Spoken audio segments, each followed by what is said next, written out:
Okay, welcome to this video where I'm going to show you how to photograph a flower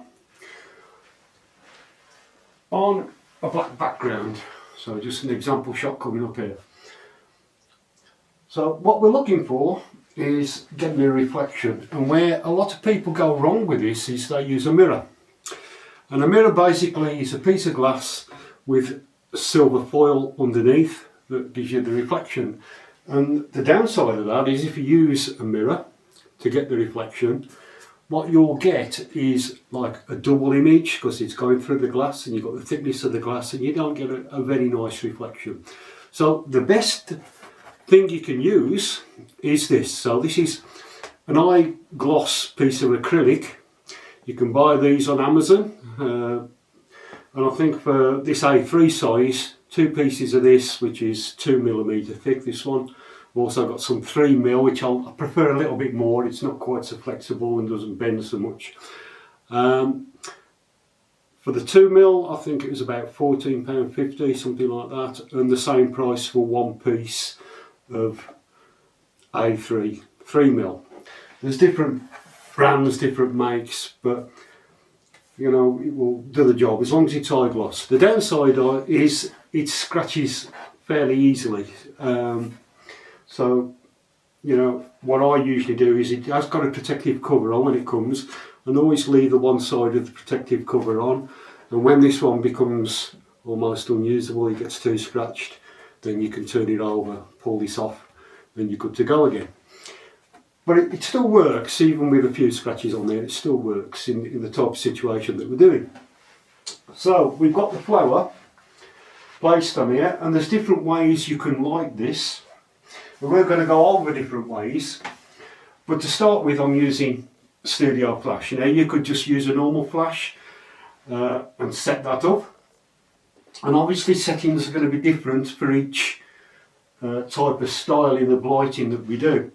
So with this, we're using flash lighting. We don't need a tripod or anything like that. We can simply set it up, get the camera and take the shot. Where you need to be careful is where you put your lighting, because you need to light the flower up. If you use different flowers, obviously some are quite bright, some are quite dark, so your settings may have to change. So basically I set it up. I'm using very, very low light on this, so you don't really need. I've got 2 lights. This one has got no modifier on there whatsoever. It's just a bare bulb, and that is set very, very low, just to give a tiny bit of light coming in to give some ambient lighting. So it's very soft, although it's a hard light because we've got no modifier on there. It's producing a soft light because it's very low powered. So that's just filling in this side of the flower a little bit and just giving a little bit of light for the reflection on here. And on this one, again low powered, but slightly higher powered than this because you've got a modifier on, and that means you've got to produce more power because it's throwing the light over a bigger surface. And that's just a strip light on its side, so that stretches the light, if you want to put it like that, so it covers a larger area. So it's a narrow band coming this way, but a large band coming this way. Obviously that changes if you turn the position of this, so we're shooting it with it coming out this way so we get more light on this area. And again, that light is quite low. It's quite a dark looking image. We just need enough light to be able to light up the flower. So we use these in manual settings and basically put it on your lowest setting, put your flower onto your acrylic, wherever you're going to shoot it, set it up, turn on your one light on the lowest power and take a shot and just see what you get.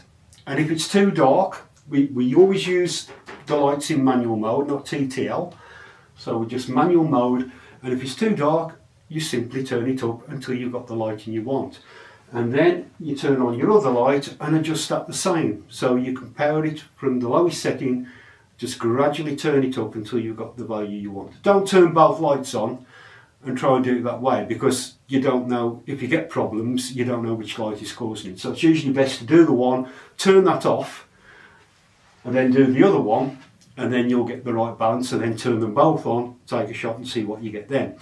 And then you can adjust it nicely. Like I said, you don't have to use this setup. This is quite, you know, a more expensive setup. You can use flashlights, and actually some of these lighting can be cheaper than using flash. Some flash are very expensive. My flashes are actually more expensive than this one light and modifier. So, you know, it depends on your equipment.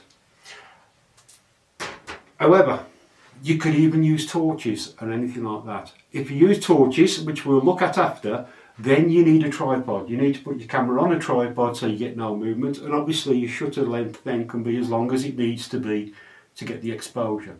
So any form of lighting will work, sometimes even natural lighting, and you could use a reflector to bounce the light back. So if you've got like big windows, like we've got here at the moment, you could use natural lighting and you could bounce the light using some reflection material just to bounce the light onto that side of the shot. So settings obviously will be totally different for every setup that you got. Now we're using studio, so if you're using studio lighting or you're using a flash, basically your shutter speed is going to be 125th of a second. That's all you need. Always remember that when you're doing studio shooting, it's not the speed that actually stops a shot, or you know, it's the duration of the flash. When that goes off, there actually is your shutter speed, not the shutter speed on your camera. If this goes off for a long time, it's a big powerful light, it's a slower shutter speed. If it goes off fast at a lower light, you know, it's a very fast shutter speed. So you can adjust your lighting. Now the flower doesn't move, so we don't need a fast shutter speed, but if you're shooting handheld, you've got to think about that. But any form of flash lighting, you're not going to get movement using a camera handheld. It's going, you know, it's going to be fine. Nothing to stop you putting it on a tripod if you'd rather shoot that way. Doesn't matter, but you don't have to. Obviously with a torch you do, which we'll look at after. So when we're shooting the flower, the angle of the camera is very important, and also the settings on the camera. We've talked about shutter speed, so we're going to shoot at 125th of a second. Now some people like a diffused effect, you know, so you could shoot at f2.8 or whatever your camera will go down to, and you know, focus on one part and diffuse the flower. The downside of that with this type of photography is we're trying to get a reflection. So really you want to get that reflection in focus and the flower. So I would say start off at around f7, f8, depending on what type of camera you've got. And if you've got a deeper flower and you want to get more in focus, then use a smaller aperture. So in other words, you know, go to f16, and at that you should then get the full depth of the flower and the reflection. But experiment, never take one shot, try different lengths, different apertures to get what you want. Obviously that will affect the light. So once you've got the aperture that you want, if it's too dark, if the shot's too dark, then you turn the lights up. Always use the setting that you want on your camera and adjust the lights, never the other way around. Now when we work with groups in here and I'm teaching, obviously I have to break the rules a little bit on that, because all people have got different cameras. So if you've got 4 or 6 shooting, what I'll say is just adjust your aperture and get the effect that you want by doing it that way. But if you're doing it on your own and you've got more time, then always adjust the lighting. So if you went, say if you were shooting at f8 and then decided to go to f16, the lighting would change, it'd be too dark. So you'd have to turn the lights up. So the ISO on your camera, your ISO setting, obviously we want the highest quality, so we'd shoot at 100 ISO or 200 ISO. That's going to give us the best quality. So you select what you want on the camera to get the best shot. You get to your depth of field, your ISO to get the quality, and the shutter speed is always going to be 125th, and then it's adjusting the lights simply up and down on each side equally, so that light just comes up and gives you what you shoot at f8 basically. So it would be twice as much power. So we're going from f8 to f16, that's double. So you'd have twice as much power coming out of the light to get the same effect of lighting on your subject. Also, like I say, when you're shooting, the angle of your camera is very, very, important. And you can try different shots. I mean, obviously it's for you to get what you want creatively. But remember that if you've got your camera fairly high and it's tilted downwards, the reflection that you get will be shorter. If you get down low and more level, that reflection of the flare will grow, it will come towards you. So by getting different heights and different angles with your camera, you will get a different effect. So let's have a look now at some of the photos that I've taken, and you'll see what I mean by getting the length.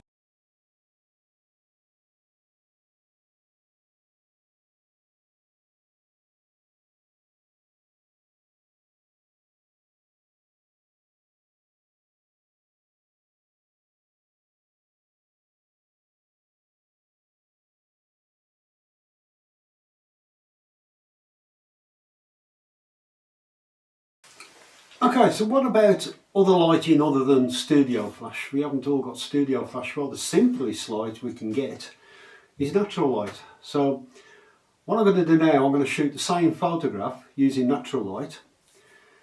And to that side, I've got a large window. And at the moment the sun's out, which is amazing.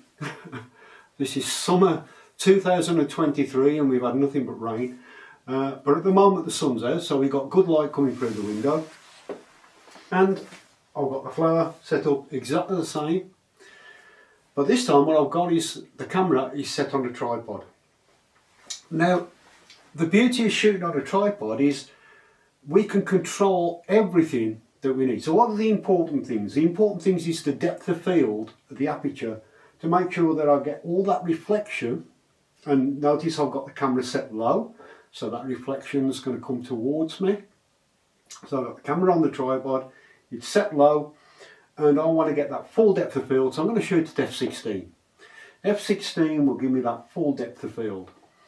Now, f16 obviously is a small aperture, we're shooting indoors, so at a normal shutter speed of 125th like we use with the flash, your picture's going to be dark. We still want high quality, so the ISO we can take to whatever we want, it doesn't matter, we can bring it down as much as we want, because once we've got that, once we've set our f-stop, our aperture, to get the depth of field we want, and once we have set the ISO to give us the best quality, the only thing left on your exposure triangle, the only thing you got left is the shutter speed.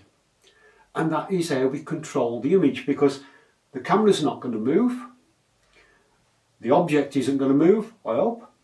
It may start to droop, but it's okay at the moment.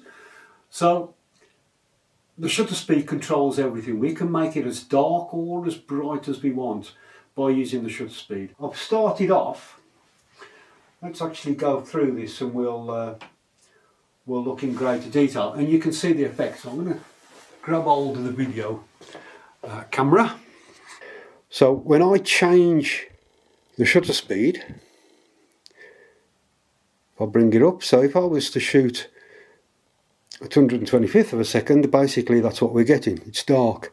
If I change my shutter speed, you will see that 0.5, we're at 1 second now. That looks quite nice. 2 second brighter, so I can control exactly the amount of light I want on there by just changing the shutter speed. Now that is probably how I want it, so that's going to be the effect that I want. It looks a bit bright on the video, but it's a little bit darker when I take the image, which you'll see. I'll put it on the screen in a moment. But something else that's important is when I press the button, the camera's going to shake. So I can set my camera, and you'll do this in a different way. So I go to my drive mode and I want a 2 second delay. So some have only got 10-second delays, doesn't matter, as long as you've got that delay on there, it will enable you then to press the button, and you'll see now. So I'm going to take the shot now, I'm going to press the button, goes off for 2 seconds, and there's the shot. So that's really important.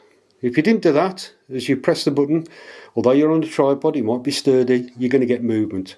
So that 2 second delay is brilliant. And I do that for landscapes when I'm using a tripod as well. It's, you know, if I'm doing a long exposure, I'll use a 2 second delay, or in some conditions I'll even go to 10 seconds. So that's the way to shoot using natural light. Torch light is also something else that you can use. So basically we can just get torches and put them into positions to light up the flower, and using these exactly same, you know, settings, we select the settings we want, and then we do a long exposure on a tripod, and you can move the torches around to get the lighting in exactly the way you want. Same technique. So I hope that gives you something to play with.